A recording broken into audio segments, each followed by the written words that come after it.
2010 থেকে 2023 সাল পর্যন্ত গত 13 বছরে বিশ্বের 100টি দেশে প্রায় 40 কোটি শিশু নিজ বাসগৃহে ভয়াবহ শারীরিক ও মানসিক শাস্তির শিকার হয়েছে। এসব শিশুর অধিকাংশের বয়স সর্বোচ্চ 5 বছর।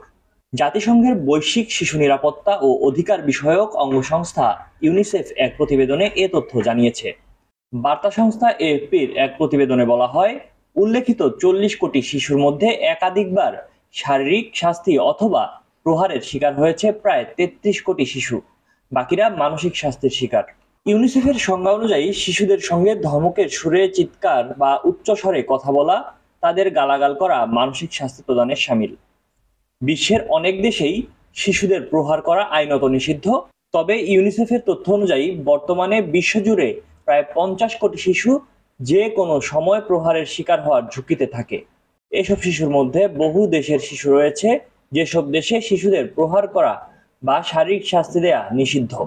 শাস্তি প্রদানের নামে শিশু নির্যাতনের পক্ষে সায় রয়েছে অনেক অভিভাবকেরও। ইউনিসেফের নির্বাহী পরিচালক ক্যাথরিন রাসেল এক বিবৃতিতে বলেন, যদি শিশুরা বাড়িতে শারীরিক বা মানসিক নির্যাতনের শিকার হয়, তাহলে তাদের মানসিক উন্নতি বাধাগ্রস্ত হয়, নিজের মূল্য সম্পর্কেও ভুল ধারণা গড়ে ওঠে। এখন বিশ্বের মোট জনসংখ্যার প্রায় 60% বয়স সর্বোচ্চ 5 বছর।